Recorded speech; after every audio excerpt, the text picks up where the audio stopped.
Good morning or good afternoon, ladies and gentlemen, and thank you for joining today's webinar. My name is Kane Brennan, and I will be your moderator for today's presentation.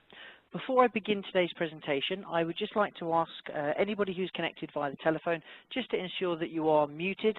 You should all be automatically, but it's always just best practice to check beforehand, just to make sure that both Marlene and Martin won't be interrupted during today's presentation. For those of you who are connected via VoIP, which is the standard protocol for today's presentation, we would ask you just to sit back, relax, and enjoy today's presentation. So before I begin, I'd just like to run you through a few items and then we'll introduce today's presentation.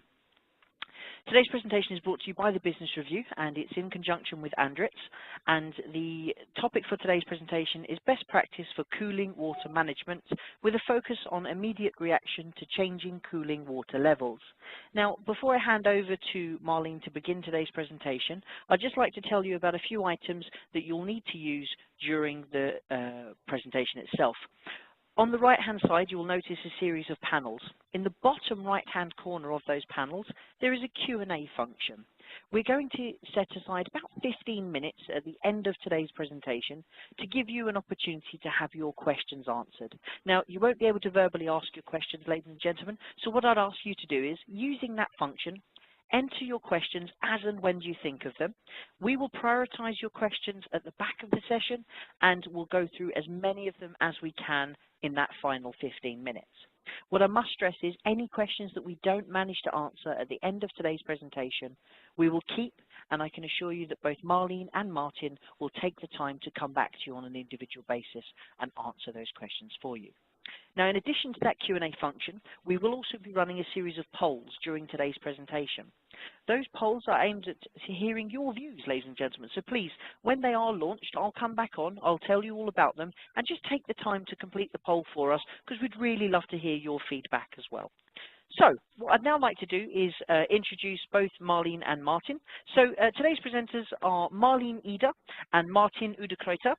Martin is the project engineer and senior sales manager at Andritz, and Marlene is the marketing manager at Andritz. We're going to begin today's presentation with Marlene. So what I'd now like to do is, Marlene, I'm just unmuting your line. Marlene, you should be now with me. Hello. A warm welcome from my side as well. Hello. Fantastic. Well, look, Marlene, what I'd now like to do is ask you just to take control of the slides for me. I have made you the presenter. And if you click on those, and you should be away. Very fast. Yeah, I think that does. That's brilliant. Thank you. Well, let's just staying on that topic area, Martin. I'm guessing, yeah, and forgive me, Marlene, these are obviously directed at Martin. Let's talk about maintenance here. So, what about maintenance requirements? How often do you have to change the oil? Basically, there is no requirement for a frequent change of the oil.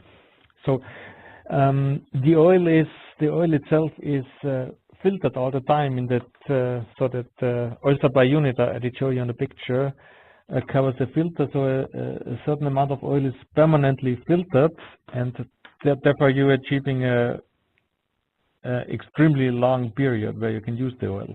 So that means it's filtered and it is cleaned all the time. And even if you have we